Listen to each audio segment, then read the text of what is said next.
bersama melawan penindasan unilateral dan politik berbasis kekuatan, bersama mewaspadai adanya upaya di kawasan ini yang menandang hasil kemenangan Perang Dunia Kedua dan membenturkan sejarah, bersama membela keadilan dan kesetaraan internasional.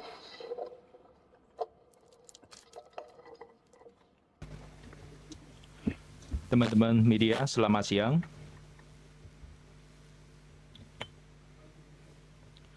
Saya senang sekali berkunjung ke Indonesia lagi. Indonesia baru saja merayakan HUT ke-81. Saya sekali lagi mengucapkan selamat yang hangat. Saya yakin bahwa di bawah kepemimpinan Presiden Prabowo, Indonesia akan terus mendapat hasil yang baru menuju Indonesia Emas 2045. Sekali lagi, saya dengan kesempatan ini menyampaikan belasungkawa yang mendalam kepada korban yang meninggal dalam gempa bumi NTT. Tadi, saya bersama Menlu Sugiono bersama meluncurkan China-Indonesia Comprehensive Strategic Dialogue atau CSD dan menyelenggarakan pertemuan perdana. Sangat sukses pertemuannya, sangat konstruktif, juga menaikkan konsensus kerjasama yang baru. Di bawah kepemimpinan strategis Presiden Xi Jinping dan Presiden Prabowo, pembangunan komunitas Tiongkok Indonesia dengan masa depan bersama terus ditingkatkan, sudah memberikan teladan dan kepemimpinan kuat dalam kerjasama Global South. Maknanya, kerjasama kedua negara sudah melampaui tingkat bilateral, lebih berpengaruh positif pada kawasan dan dunia. Penyelenggaraan CSD hari ini akan menjadi penumpang penting bagi kedua negara untuk memperdalam kerjasama strategis komprehensif dan memperkokohkan komunitas Tiongkok Indonesia dengan masa depan dengan tingkat tinggi, juga akan mengeluarkan signal yang jelas ke dunia yang luar bahwa dua negara emerging market bersatu dan bekerjasama. Kedua pihak sepakat akan berteguh kementerian strategis, terus saling mendukung dengan tegas dalam melibatkan kepentingan inti dan keprihatinan besar masing-masing, menyelaraskan pembangunan dan keamanan agar memberikan jaminan kuat pada proses modernisasi kedua negara. Kedua pihak memutuskan untuk meluncurkan konsultasi rencana aksi 5 tahun Tiongkok Indonesia 2027 ke 2031. Kita harus memulai konsultasinya cepatnya mencapai konsensus agar memperdalam kerjasama kedua negara yang mengandung 5 pilar. Kedua pihak memberikan penilaian tinggi terhadap hasil kerjasama perdagangan dan investasi kedua negara, sepakat akan memperkuat penyelarasan perkembangan kedua pihak, mendorong pertumbuhan perdagangan yang seimbang, dan memastikan goal atau tujuan yang lebih ambisius. Kita harus memperluas kerjasama kekuatan produktif baru seperti artificial intelligence,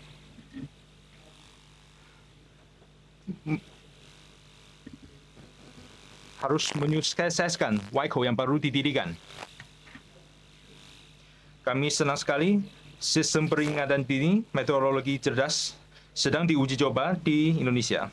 Kami yakin itu akan berkontribusi untuk Indonesia dalam menjaga cuaca yang ekstrim.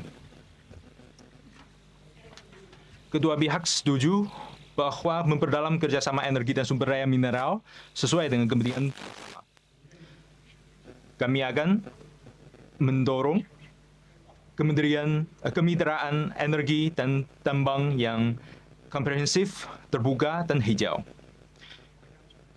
Kedua pihak juga sepakat untuk menyelenggarakan Forum Energi Tiongkok Indonesia, memperkuat komunikasi kebijakan energi dan sumber daya mineral, akan mengoptimalkan keunggulan masing-masing yang saling melengkapi, memperkokohkan pola kerjasama yang saling menguntungkan, lebih baik membantu Indonesia untuk mengubah keunggulan sumber daya menjadi energi pembangunan, mempercepat mensejahteraan rakyat Indonesia, juga mempercepat proses industrialisasi dan modernisasi. Kalau dari segi ini, seperti saya Melu Sugiono mengatakan, sukses perusahaan Tiongkok di Indonesia juga adalah sukses Indonesia sendiri. Tiongkok Indonesia kerjasamanya sukses, lebih berarti suksesnya seluruh Global South. Kedua pihak sepakat untuk meningkatkan kerjasama teknologi pertanian dan pertukaran pengalaman mitigasi kemiskinan, bersama menjaga keamanan pangan, meningkatkan kerjasama bidang kesehatan, kebudayaan, pendidikan, pemuda dan daerah, meningkatkan kesejahteraan kedua rakyat. Indonesia juga berkomitmen untuk memberikan lingkungan berbisnis yang adil, transparan, dan kondusif kepada perusahaan Tiongkok. Kedua pihak telah sepakat untuk memulai kembali kerjasama penangkapan ikan. Kami akan meningkatkan kerjasama maritim, serta mendorong pembangunan bersama di Laut Tiongkok Selatan. Kedua pihak berdedikasi untuk mengimplementasikan TOC, berupaya untuk menyelesaikan perundingan COC, bersama membangun narasi baru Laut Tiongkok Selatan yang damai, ramah, dan kerjasama. Indonesia mendukung Tiongkok untuk mentuan rumai APEC Economic Leaders Meeting ke-33, bersama mendorong komunitas Asia Pasifik dengan masa depan bersama. Kedua pihak juga sepakat untuk meningkatkan kerjasama di bawah GDI, GSI, GCI, dan GGI, memperkuat koordinasi kebijakan di panggung multilateral seperti PBB, BRICS, dan lain-lain. Bersama melawan penindasan unilateral dan politik berbasis kekuatan, bersama mewaspadai adanya upaya di kawasan ini yang menandang hasil kemenangan Perang Dunia Kedua dan membenturkan sejarah, bersama membela keadilan dan kesetaraan internasional dan kepentingan negara berkembang. Nanti sore, tadi teman saya sudah mengatakan, saya dan Menhan Tiongkok Laksamana Tungjun juga akan menyelenggarakan pertemuan tingkat Menteri kedua mekanisme 2+2. Kami juga berkesempatan untuk bertemu Presiden Prabowo Subianto untuk mendengar pimpinan beliau.